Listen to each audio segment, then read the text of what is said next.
নমস্কার বন্ধুরা, পুরাণ জ্ঞান চ্যানেলে আপনাদের সকলকে স্বাগত।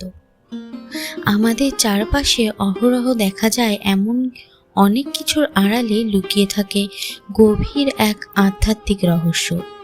হিন্দু ধর্মে বেল বা বিল্ব বৃক্ষ তেমনই এক পবিত্র বৃক্ষ, যা প্রতিদিন আমরা শিবের মাথায় অর্পণ করে থাকি।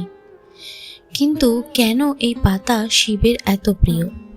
এর পেছনে জড়িয়ে রয়েছে দেবী লক্ষ্মীর এক মহান আত্মত্যাগের কাহিনী। দেবী লক্ষ্মীর সেই অনন্য উপাখ্যান এবার আমরা শুনব। বৃহদ্ধর্ম পুরাণ অনুযায়ী দেবী লক্ষ্মী প্রতিদিন ভগবানের শিবের পূজা করতেন। পূজার উপকরণ হিসেবে তার নিয়ম ছিল প্রতিদিন 1000 পদ্মফুল নিবেদন করা। কিন্তু কোনো এক বিশেষ দিনে পূজার ঠিক আগ মুহূর্তে তিনি দেখলেন 2টি পদ্মফুল কম পড়ছে। কি করবেন তিনি ভেবে কিংকর্তব্য বিমূঢ় হয়ে পড়লেন। তার হঠাৎ মনে পড়ল বিষ্ণু তাকে সবসময় বলতেন যে তার স্তনদ্বয় পদ্মফুলের মতোই সুন্দর ও পবিত্র। তিনি আর বিলম্ব না করে ভক্তিবশে দেবী লক্ষ্মী নিজের স্তনদ্বয় কেটে শিবের চরণে নিবেদন করার সিদ্ধান্ত গ্রহণ করলেন।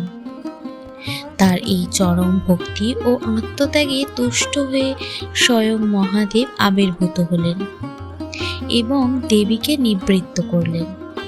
সেই কাটা অংশটি মাটিতে পড়ার পর দেবীর আশেপাশে তা এক পবিত্র বৃক্ষে রূপান্তরিত হলো, যার নাম হলো বিল্ববৃক্ষ বা বেল গাছ। সেই থেকে শিবের চরণে এই পাতা নিবেদনের প্রথা চলে আসছে।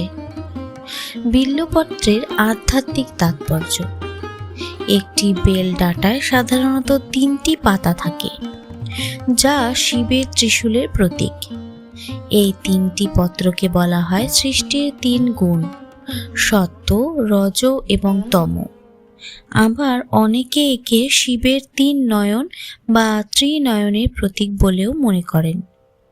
শ্রী বিল্ব অষ্টকম অনুযায়ী বিল্ব বৃক্ষ দর্শন করা বা স্পর্শ করা মাত্রই সমস্ত পাপ থেকে মুক্তি পাওয়া যায়।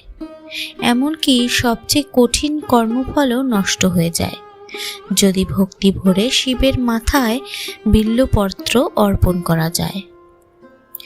বিল্বষ্টকমে লেখা আছে, ত্রিদলং ত্রিগুণাকারং ত্রিনেত্রং চ ত্রিয়ায়ুধম ত্রিজন্ম পাপ সংহারং একবিল্লং শিবার্পণম। দেবী পার্বতীর শ্বেতবিন্দু ও বিল্ববৃক্ষ। পুরাণ মতে দেবী পার্বতীর ঘাম বা শ্বেতবিন্দু থেকে বেলগাছের উৎপত্তি। কথিত আছে, দেবী যখন কৈলাসে তপস্যা করছিলেন তখন তার শরীর থেকে ঘামের কিছু বিন্দু মন্দার পর্বতের ওপর পড়েছিল। সেই পর্বত সেই পবিত্র ঘাম থেকেই প্রথম বেলগাছের জন্ম হয়।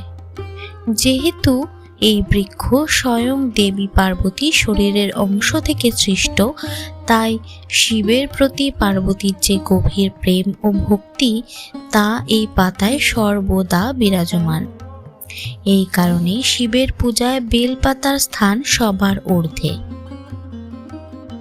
স্কন্দ পুরাণের নাগরখণ্ড 250তম অধ্যায়ে এক শিকারী ও মহাশিবরাত্রির অলৌকিক ঘটনা সম্পর্কে বলা হয়েছে।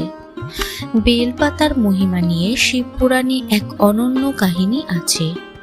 এক নিষ্ঠুর শিকারী গুরুদ্রোহ মহাশিবরাত্রির রাত্রে জঙ্গলে শিকারের অপেক্ষায় এক বেল গাছে উঠে বসেছিল। নিচে ছিল একটি শিবলিঙ্গ। শিকারী জানতো না সে কি করছে, কিন্তু সারা রাত তার অজান্তেই বেলগাছের পাতা ও ওপরের পাত্রের জল ঝরে পড়ছিল শিবলিঙ্গের ওপর। অজ্ঞাতসারে করা এই শিব পূজার প্রভাবে শিকারীর হৃদয়ের নিষ্ঠুরতা ধুয়ে যায়। ভোরের আলো ফুটতেই তার চিত্ত শুদ্ধ হয় এবং একসময় যে সমস্ত পশুকে ছেড়ে দিয়ে করুণাময় মানুষে পরিণত হয়, এটি বেলপাতার অলৌকিক শক্তি বা শিবের এক অসাধারণ নিদর্শন। বিভিন্ন লোকগাথা ও উপজাতীয় বিশ্বাস: পুরাণের এই বিশ্বাসের বাইরেও ভারতে বেলগাছকে নিয়ে বৈচিত্র্যময় বিশ্বাস রয়েছে। যেমন ভারতের কিছু উপজাতি মনে করেন এই গাছ অশুচি উৎস থেকে জন্ম, তাই তারা একে পবিত্র বলে মানেন না। আবার মধ্যপ্রদেশের গড়িয়া সাপুড়ে সম্প্রদায় বিশ্বাস করে বেলগাছও ধন্বন্তরীকে ডাকলে সাপের বিষও ছেড়ে যায়। আমাদের প্রকৃতি ও পুরাণের মধ্যে এমন গভীর যোগসূত্র যে রয়েছে তা কি আপনাদের আগে জানা ছিল?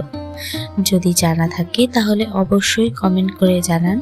আর বন্ধুরা, ভিডিওটি ভালো লাগলে একটি লাইক করবেন, শেয়ার করবেন এবং বন্ধুদের সাথে শেয়ার করবেন।